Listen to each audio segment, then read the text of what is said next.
So, given that Onimusha is getting a brand new game this year, I think it's cool to talk about the Onimusha game that came out in 2001 as a PS2 exclusive, which will later get a remastered version on PS4, Xbox One, Switch, and PC.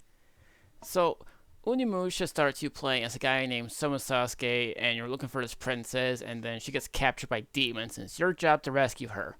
So, what's the gameplay like? Well, it basically plays like Resident Evil, but it's all samurai and everything, with a fixed camera perspective and somehow terrible voice acting for the English cast.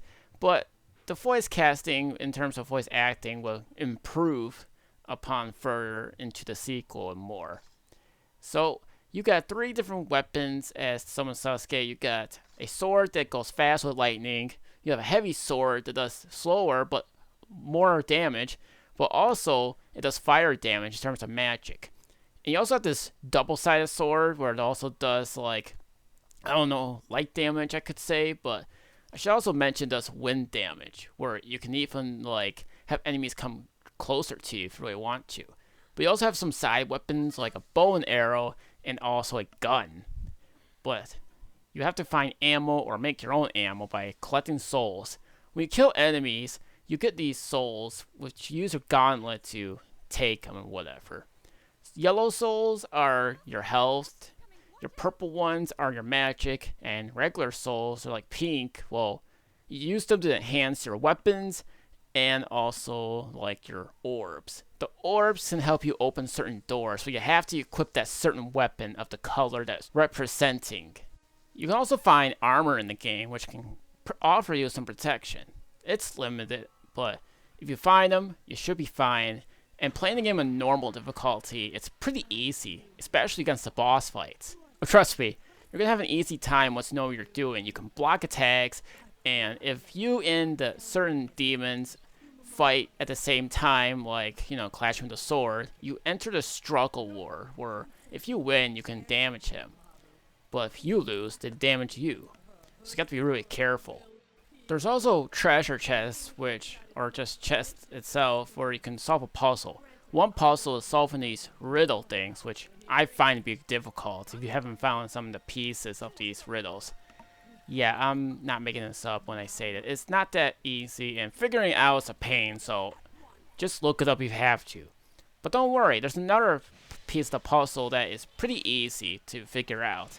All you have to do is match the number in each of the corner in order, and yeah, you get some good items like magic and power jewels, which can help you increase your health and your magic meter to a little bit, but it still should be useful. In the combat itself too, you can even lock on to enemies by holding a button, and you can move left and right like strafing, which should give you an advantage in some situations. So, this game should be average about 3 hours if you know what you're doing and all of that. But once you maximize everything, then you should have no problem. The maximize of all these things are up to 3 levels in terms of like your weapons and orbs. But yeah, you can use the souls to make like medicine if you have herbs, that is. But I would use the health items if going at boss fights. That's the only recommendation I have, considering it's easy for you guys to get some of the health orbs. So yeah, I would play it wisely. So the reason I never mentioned the Xbox version is because, well, it's basically the updated version called Genma Onimusha, which sadly is not present in the HD version for some reason, but they removed the armor sets in place of brand new ones. And also, it makes them far more difficult for you to complete. You also have a new soul called the Green Souls, which gains you a lot of power and whatever. But there's this new mechanic called Tug of War. If you and a demon are struggling in a tug of war for the soul, well, if you win, you gain power, but if you lose, they gain power. But with that power, they greatly increase their statistics in terms of defense and attack. But if you kill them, they get a jack ton of orbs.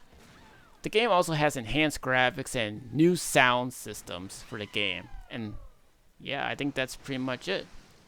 And this version was only playable on the Xbox 360 if we're going to talk about backwards compatibility. That's it. They never re-released an updated version for some reason, and only did the PS2 version based on the remaster. And that's it. That's all I have to say.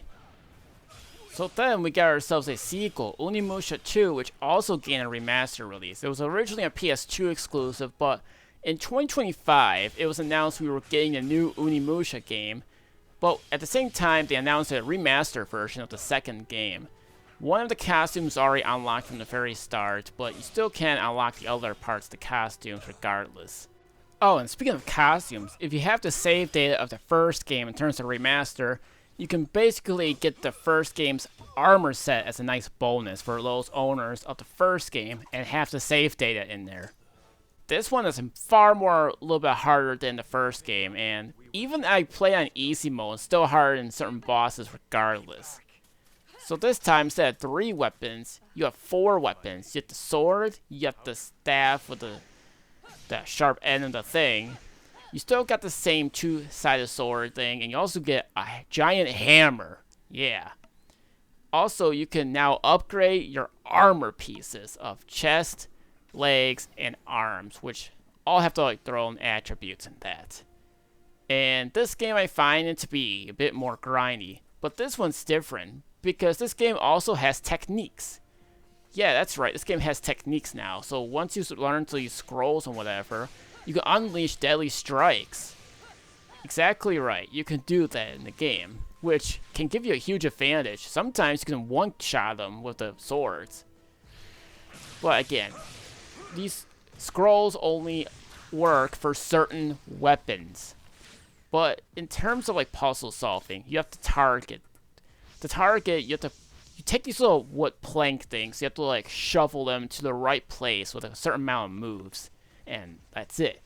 You still basically get the same magic and power jewels things. But in terms of chests, there's also like trick chests and amulet chests. I haven't been able to figure out how I'm supposed to open them, so don't ask me for nothing. But again, all the orbs are basically the same, but there's another orb where it's huge, and you can use that to pretty much power your own main character. And with that, you can press a button in terms of remaster version to transform him into some sort of like demonic monster, and you can do a jack ton of damage. And I think you can shoot souls towards enemies in the game itself as well. But instead of like obstacles of like you need these orbs in order to open doors, you can only, or like some sort of like thing in a way, you have to use a certain weapon to break it.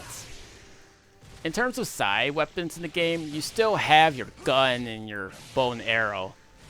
But sometimes I find it more difficult to fight enemies because they keep shooting you with arrows. And yeah, it's a bit of a pain.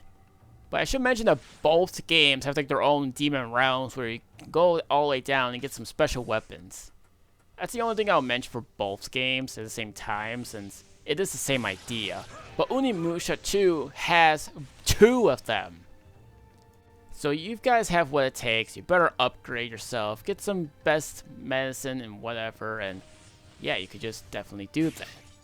I should also mention that Onimusha 2 has replay value because there's cutscenes you can view that you probably missed depending on your actions, I think.